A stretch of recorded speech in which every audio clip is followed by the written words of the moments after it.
Alrighty, now that we got these outdrives off, we're going to have to separate the engine, right? These Volvos, like if you watch the previous Bayliner video, you'll see it. But this Volvo doesn't have the normal motor mounts like a Mercruiser does. It's held together actually from the outside with 6 bolts going through this transom piece into the engine block. Well, the engine, and that's what's holding it in.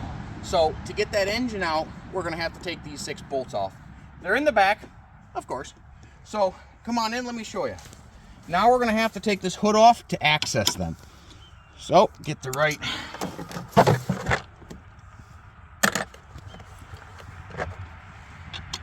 Now, these ones are 5/16. Despite these being made in Sweden, they did actually use a lot of standard sizes, which is really helpful. I don't have everything in metric, so it's kind of nice. All right, now let's see if we can bend this back the other way. Might have to get a persuasion device. Also known as a crowbar. Let's see if we can, no, probably this way. Basically, we got to rotate this back around. Nope, she ain't moving. Alrighty. Let's see if we can pound it in.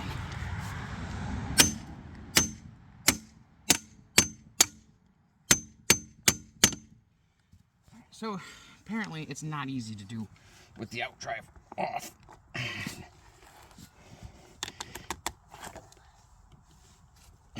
But we have to get the corresponding bolt off this side in order to get this off. It is decidedly not easy today. I don't want to beat this up too badly, but I got to get that off. But where there's a will, there's a way. Also known as Plan B. Let me bring you in here real quick and I'll show you what I'm looking at. So there's 3 sets of these, 2. Now they also bent the corners up on these. I'm guessing as basically as a stop so that the bolt can't back itself loose. So what I'm going to do is take a long screwdriver and my hammer and tap these a little bit out. It'll allow the bolt to turn and my socket to get in there. All right. Now take the hex drive off, and I believe those are 9/16. Let's start with the 9/16 and give it a try.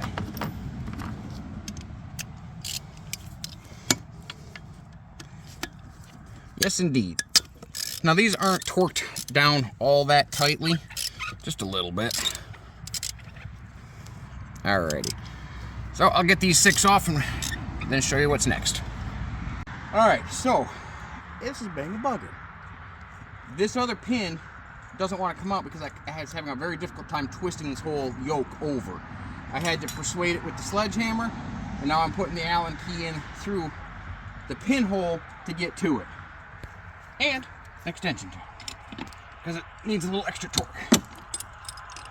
Sometimes you gotta adapt and improvise. These, what, 45-year-old motors and drives. Yeah, sometimes I can get cranky and I'm not even 45 yet.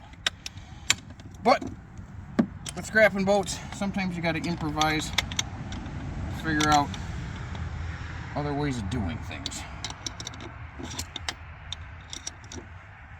So this is a slow process, not nearly as fast as the other one when I had the socket drive, the crank on it, but need a little extra torque, not to mention the reach.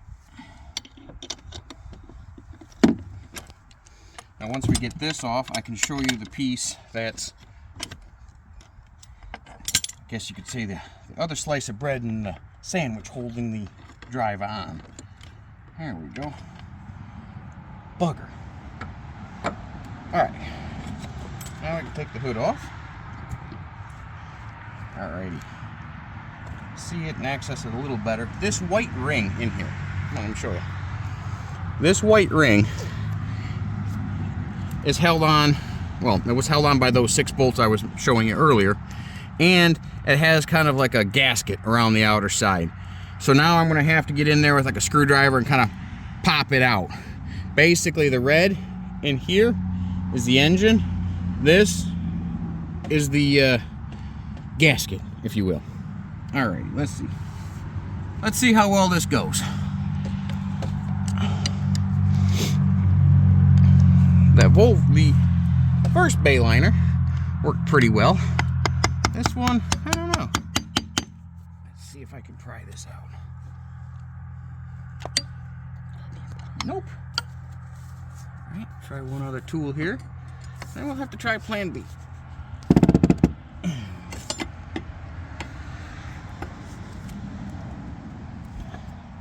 Alrighty, I can feel the engine moving a little bit. I think what I'm gonna do, because this thing just does not want to come out.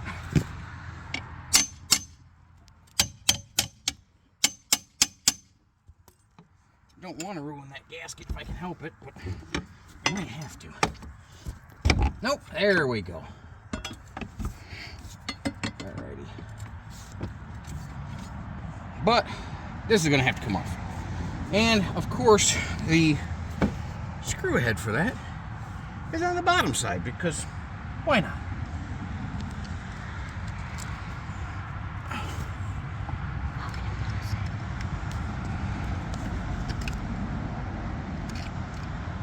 Just barely enough room to get my screwdriver in there.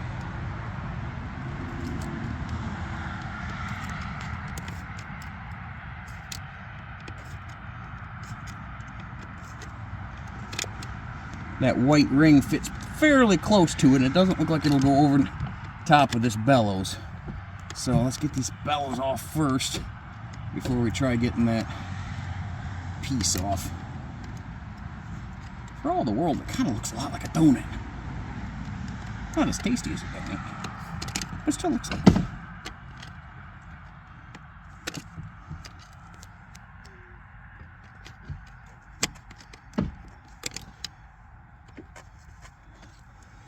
Let's see if that's enough.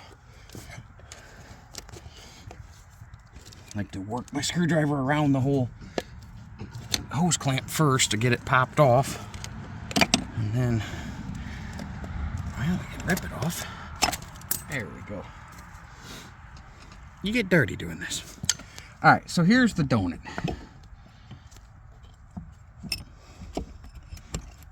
If I can get it out. Have I mentioned that sometimes these things can be buggers?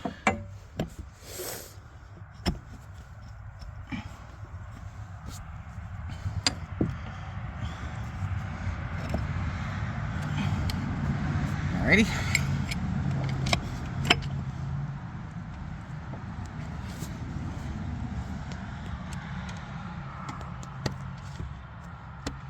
That's not gonna work. Let's see. There we go. Just gotta. She's a tight squeeze in there. Alright, so here's the donut piece that I was talking about. This is mated up against the inside of the engine, held on with this screws, and then this bevel here fits into the bevel on the outer assembly and locks it all together. So now all that's holding that engine on are like the shifting cables and throttle cables. Get them out, get the engine out. Alrighty, so now we're gonna get this engine out. It looks like the throttle cable is on this side. Only one is hooked up, so not sure where the other one is. We'll take that off, take the cables, the hose going to the fuel tank, which is a belly tank. If you can see, just see the aluminum popping out here.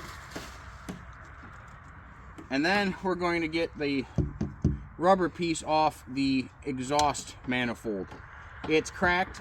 I don't know if I'm going to be able to get off with the screwdriver or if I'm going to have to cut it off, but we'll give that a shot. First off, let's do the cable. I'm going to cut it off and leave the end on the engine in case whoever buys this engine needs that end piece. I don't know if it's anything special or not, but in case it is, I want to leave it there.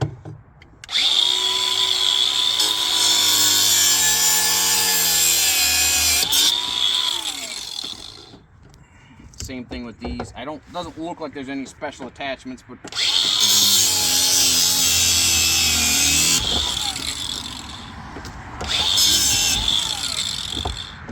with these less common motors, I'd rather leave extra pieces on there for them than not enough.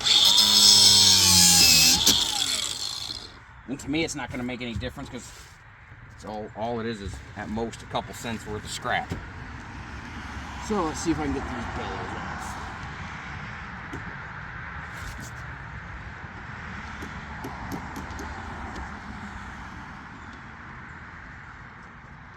On these bellows, I have found a trick is to make sure you get the hose clamps all the way off. Not just loosened up, but actually like gone off.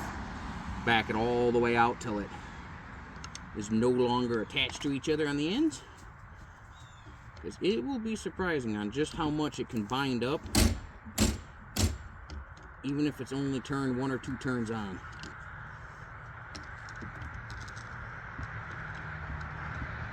And then you're on the tractor trying to lift a motor and having choice words because you got to get off the tractor, come back over here, back into the boat to try to get that thing loosened.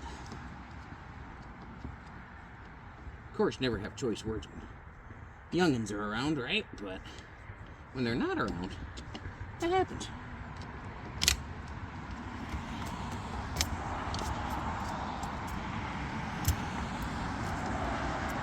Alright, hats off.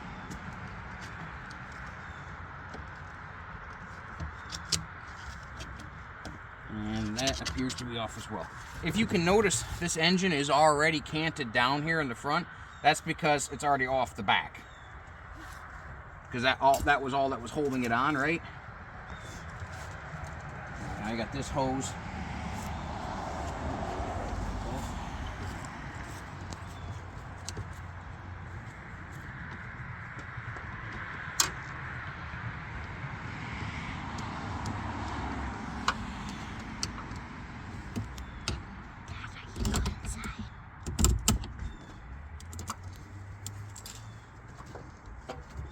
Alright, that's pretty tight on there. So, we're going to get the Sawzall. Dad. Helps to have assistance. Of course, you can get out and do it yourself, but always ask for help.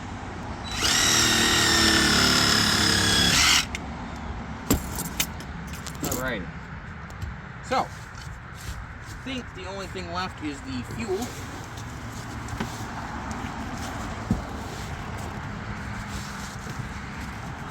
Take the leaves out of the front up here, find the fuel hose right here, coming up to this side.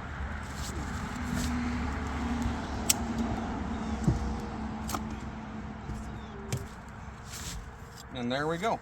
Now it should be ready to go. We'll find out. Alrighty, I still have my assistant on the tractor again today. She's a wonderful tractor operator. The reason I'm doing a two-person, you can see how that thing sticks out from the engine about 6-8 inches there. This loves to catch on that lip. It is very difficult to pull that engine out without someone out here helping with the pry bar just to get this out. So we're going to try to do this slowly. I'm going to try to film and use the crowbar at the same time.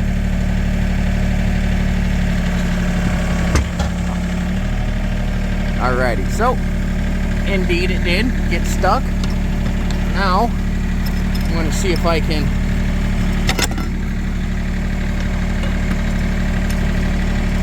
nope, I think the tripod's in order because I need 2 hands.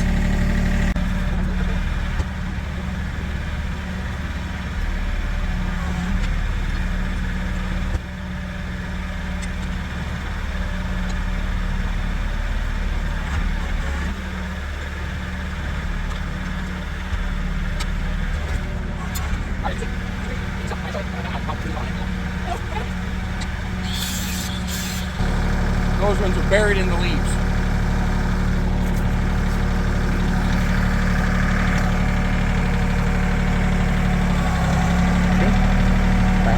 Go ahead, just back the tractor up a little bit, baby. Good job. Keep going.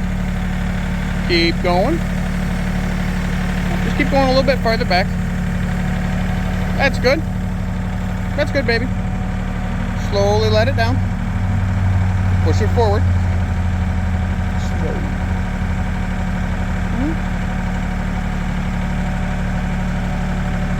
Good. Right there.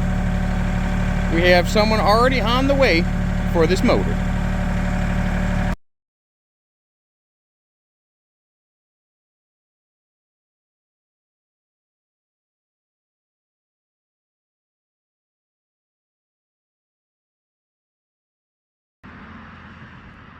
Next up, we have the gas tank.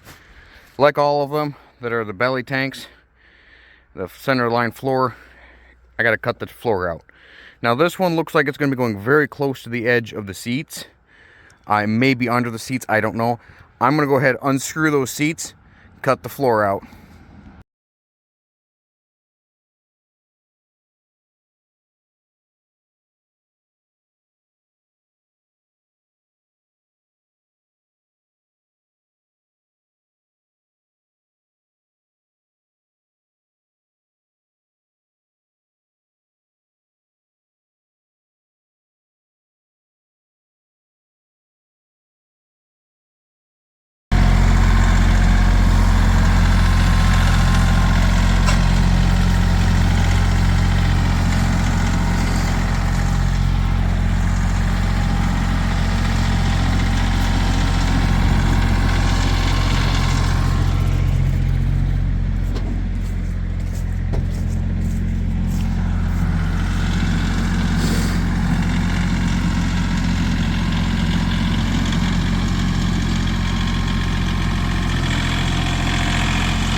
That's the end of these two Bayliners. I got them both to the landfill today. Now I got the trailers listed up. Thanks for watching the video.